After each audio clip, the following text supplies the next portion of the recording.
Hey gang, one of the most surprising things that's happened this holiday season in lesbian culture was the polarizing response to Hulu's Happiest season, one of the most high-profile Christmas movies about queer women, and one of the most high-profile films created by queer women in years. Despite getting a favorable response from both critics and audiences, many queer women I know were disappointed by the movie, and discourse about it across lesbian pockets of social media has exploded.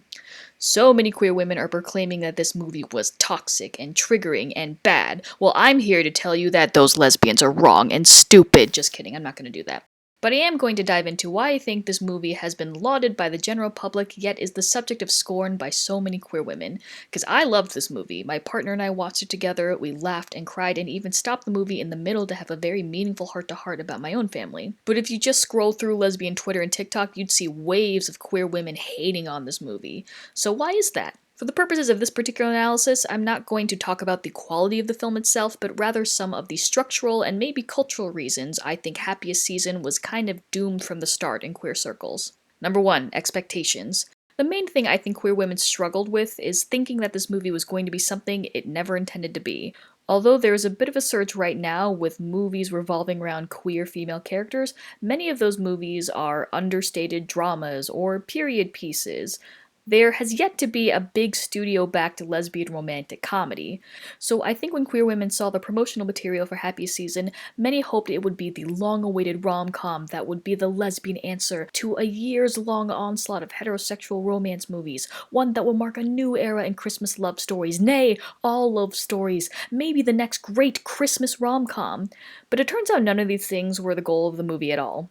In interviews that director and co-writer Clea Duvall gives about the film, she talks about always wanting to have a Christmas movie that reflected stories like hers. Whenever actors talk about the movie, they refer to it as a Christmas movie, not a monumental lesbian story, not even as a rom-com, but a Christmas movie.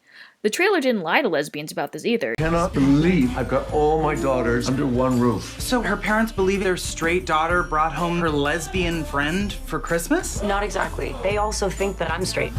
Have they ever met a lesbian? It's clearly about a lesbian couple, but ultimately it's framed as a family-driven Christmas film, and yet lesbians turned off their TVs or computer screens feeling duped. It actually reminds me of the backlash from queer women against Netflix's The Half of It, another movie written and directed by a lesbian, centered around a lesbian character that was explicitly not a romantic movie, but despite having favorable responses from critics and audiences, it garnered a negative response from a lot of queer women because the main character didn't get the girl in the end, even though one of the first lines of the movie is, "This is not a love story." The next point where I think lesbians really fell off with the movie is the focus on 2, the coming out narrative. Coming out is very often a contrived plot device used in TV and movies alike when it comes to queer characters, and I understand why so many people are tired of seeing those stories. However, Happiest Season actually has one of the more complex and interesting coming out narratives that I've seen. I compare this to a movie like Jenny's Wedding, a film I think is similar in its earnestness but falls flat compared to Happiest Season. In both movies, a woman from a white upper-middle-class background has to tell her family the truth, that she's a lesbian in a committed relationship with a woman. But there are 2 ways structurally that Happiest Season succeeded where I feel like Jenny's Wedding doesn't. First is point of view. In Jenny's Wedding, the story is told from the perspective of the closeted person rather than the partner. By doing this film pretty much ignores the stakes of the romance entirely and becomes wrapped up in being a family drama. Happiest Season, on the other hand, is mostly told from the perspective of the closeted person's partner, so both the tension between the closeted person and the family and the closeted person and the partner is maintained. The second factor is that in Jenny's Wedding, coming out is central to the plot. All of the relationships, all of the action points in the movie revolve around it, leading to a lot of drawn-out, tearful monologues and kind of preachy moments. But in Happiest Season, coming out is the plot, but it actually turns out to be thematic to the film. You find out everyone in Harper's family has a secret, big or small, that they all stifled because they perceived that being honest would be a detriment to the family. So Harper's coming out becomes the catalyst for the entire family to turn a new leaf, grow closer together, and enable everyone to be happy. The film's coming out narrative is not its own contained storyline that has contrived story beats, but is part of a bigger picture that I think transforms this movie from being another gay coming out story to being a genuinely good entry in the family Christmas movie genre. Which brings me to the next point. Number 3, genre. I don't want this to become like a lesbians don't know how to take a joke argument because I don't think it's that simple, but I think if I were to dig a little deeper, I feel like queer women are just not used to seeing comedies, particularly family comedies, in which we are the subject, and we're therefore approaching critiques of this movie like it's more of a drama. For example, I hear a lot of criticism that Harper is toxic for telling Abby on the road to their house that she isn't out to her family yet and doesn't give her the choice to appear or not. But that's literally the genre of many family driven comedies. The plot point of, by the way, before you meet my family, here's something I should have told you, is one of the most used tropes where a romantic partner meets a family. Yes, coming out and keeping that secret from your partner is certainly a very real situation that is harmful when people actually go through it. However, the nature of this kind of comedy requires audiences to suspend their disbelief for situations that in real life would be somewhat dangerous or traumatic in order to find the unexpected humor around its circumstances.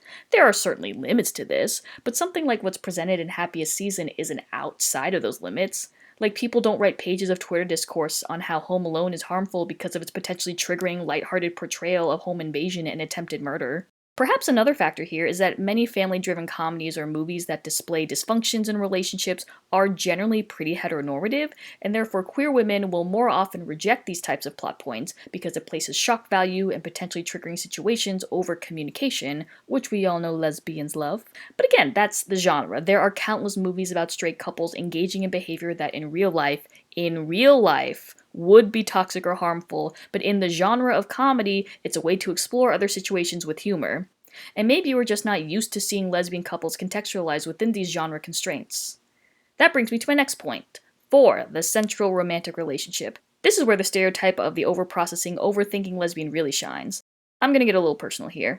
Years ago, I was in Abby's shoes. I had a girlfriend who invited me to her home for Christmas in Texas to visit her family, and for 2 weeks I had to unexpectedly act like she was not my girlfriend. She didn't tell me on the plane ride there or anything, but even with a lot of time to prepare, it was going to be hard to ostensibly perform this role for over a dozen people in that way. We slept in separate rooms, we didn't touch each other around her folks, we even snuck away from her family to a different room so that we could have a kiss at midnight for New Year's. It wasn't a great attempt. I'm way more butch looking than Kristen Stewart, but I did my best. So I'm looking at the situation in the same way that I think Abby is. It's uncomfortable, it's awkward, sometimes it's hurtful, but I never viewed that experience as hiding myself. I viewed it as protecting my ex and protecting her capacity to have the relationship with her family that she wants regardless of whether I was in the picture. So when I see people proclaim that Harper's behavior means she doesn't deserve Abby, I think they're just being a little harsh, because I've been through something like what Abby has, and even in the most harmful moments, I don't think that it's despicable or gaslighting. It's a sad reality for a lot of queer people during the holidays, and the fact that a Christmas comedy can explore that situation with both humor and compassion is amazing to me. Like John says in the movie, everyone has their own path, and just because my ex at the time wasn't ready to be fully out to her family didn't mean that it said anything about our relationship. And before you ask, the reason why we ultimately broke up had nothing to do with the situation. I've seen a lot of lesbians say that the way Harper spent time with her ex-boyfriend, ditched Abby, and the revelation that she mistreated Riley was toxic, but that's kind of the point. When you're pushed into the closet this far, it's hard not to do something you regret. Riley's revelation about how Harper hurt her is not about exposing her as an awful person. It shows Abby that Harper has actually been struggling in silence alone for many years. And Riley makes it clear that what Harper did to her is in the past and that she's gotten over it. It's not that Riley still feels hurt by Harper's actions, it's that Harper needs to acknowledge her actions for herself, which she eventually does. Also, I want to point out that the lesbian hanging out with her girlfriend's ex is probably the most lesbian thing in this movie, and I highly applaud that. As much as I can judge Harper for denying she's gay in front of her family and friends and strangers, I also totally get it. She came here to come out on her terms, and that opportunity was taken away from her. It's only when everyone leaves, except for her family, that she's able to take back the narrative and come clean for herself, and only after she does that is she able to earn Abby's love again. What I think people really miss about Happiest Season is that it's not a romance story. It's a story about commitment. The commitments we make to our partners, to our families, and to ourselves, and how they go against each other, or maybe mesh more than we anticipated. In this, Happiest Season is an exemplary Christmas film. It made me consider the commitments I make to my own partner and cherish the ones I've been able to keep with my family and to myself as an out lesbian. So yeah, I'll defend Happiest Season from mobs of angry queer women for years to come. Fight me. Come here, fight me! And I hope it has a legacy of being a very beloved Christmas movie, not just for lesbians, but for the general public. In a way, it kind of warms my heart that although lesbians are overprocessing it and spending a lot of energy on its discourse, most people like the movie, and it may become an annual Christmas film tradition that straight people enjoy too. When I think about the longer lasting potential of Happiest Season, I think about this interview that one of the film's actresses, Mary Steenburgen, gives on The Kelly Clarkson Show about why she was interested in the movie in the first place. She explains that it relates back to when she did the 1993 movie Philadelphia, in which a gay man with AIDS sues his law firm for firing him due to his sexuality and medical condition. It was a movie that people came up to me and said that it had changed their lives. And a flight attendant on a flight one time told me that her family was very conservative. And when her brother came out, they really pushed him away and out of the family. And several years later, he got in touch with them and said, would you please come just to a movie with me, all of you? And they did. Ooh. And she said, in that movie, Philadelphia, we saw a family surround somebody who had AIDS, and my brother was letting us know that he had AIDS and he wanted his family with him when he passed. And she said, because of that movie, I was with my brother when he passed. And that conversation has stuck with me. And I realized the power of movies to make change. Philadelphia and Happiest Season are obviously two very different movies, but every movie has the capacity to be a small agent of change in people's lives. Coming Out may be a contrived narrative plot, but it's unfortunately still relevant, even with the most privileged among us. Every new movie that has a positive coming out narrative will inspire some people to come out.